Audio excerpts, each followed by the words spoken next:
ಸತಿಯ ಪುನರ್ಜನ್ಮವೇ ಪಾರ್ವತಿ ತಾಯಿ, ಶಿವನ ಪ್ರೀತಿಗೆ ಜನಿಸಿದ ಶಕ್ತಿ ರೂಪಿಣಿ. ಕಠಿಣ ತಪಸ್ಸಿನಿಂದ ಹೃದಯ ಗೆದ್ದಳು, ಶಿವಶಕ್ತಿ ಏಕತ್ವದ ವಿವಾಹ ನಡೆದಿತು. ಹಿಮವಂತನ ಮಡಿಲಲ್ಲಿ ಜನಿಸಿದ ಕನ್ಯೆ, ಮೇನಾದೇವಿಯ ಮಮತೆಯ ಮುತ್ತು. ಮನಸ್ಸು ತುಂಬಾ ಶಿವನ ಧ್ಯಾನ, ಮೌನ ತಪಸ್ಸೆ ಆಕೆಯ ಉಸಿರು. ಕೈಲಾಸದತ್ತ ದೃಷ್ಟಿ ನಟ್ಟು ಹಿಮ ಪರ್ವತಗಳಲ್ಲಿ ನೆಲೆಸಿದಳು. ಹಸಿವು ನಿದ್ರೆ ತ್ಯಾಜಿಸಿ ತಾಯಿ ನಾಮಸ್ಮರಣೆಯಲ್ಲಿ ಲೀನಳಾದಳು.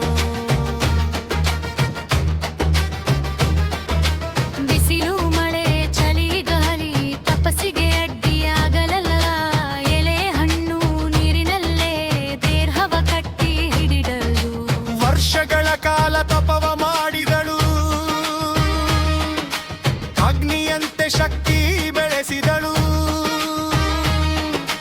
ಪಾರ್ವತಿಯ ತಪದ ಬೆಳಕಿಗೆ ತ್ರಿಲೋಕಗಳು ತಲೆಬಾಗಿದವು. ತಪದ ಬಲದಿಂದ ಕರಗಿದನು ವೈರಾಗ್ಯದ ಮೂರ್ತಿ ಮಹೇಶ. ಪಾರ್ವತಿಯ ಶುದ್ಧ ಭಕ್ತಿಗೆ ಅನುಗ್ರಹ ತೋರಿದನು ಈಶ. ನೀನೇ ನಂದ ಅರ್ಥಾಂಗಿನಿ ಎಂದು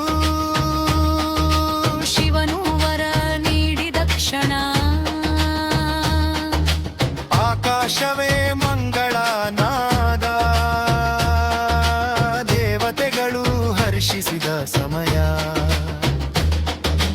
ಕೈಲಾಸ ಪರ್ವತದಲ್ಲಿ ನಡೆದಿತು ದಿವ್ಯ ಶಿವ ಪಾರ್ವತಿ ವಿವಾಹ. ಬ್ರಹ್ಮನು ಮಂತ್ರೋಚ್ಚಾರ ಮಾಡಿದ ವಿಷ್ಣುವೇ ಕಲ್ಯಾಣ ಸಾಕ್ಷಿ. ದೇವರ್ಷಿ ನಾರದ ಹಾಡು ಗಂಧರ್ವರ ಮಧುರಾಗಾನ.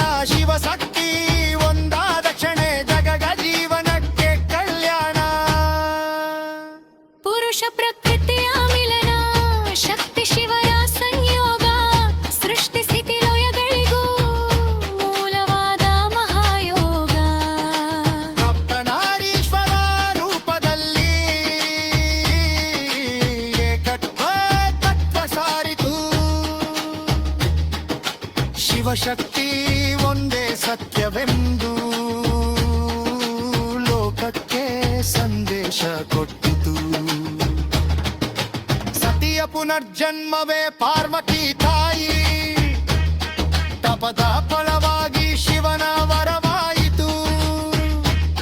ಶಿವಶಕ್ತಿಯೇ ತತ್ವದ ಮಹಾವಿವಾಹ, ಭಕ್ತರ ಬದುಕಿಗೆ ದೀಪವಾಯಿತು. ಓಂ ನಮಃ ಶಿವಾಯ. ಓಂ ಶ್ರೀ ಪಾರ್ವತಿ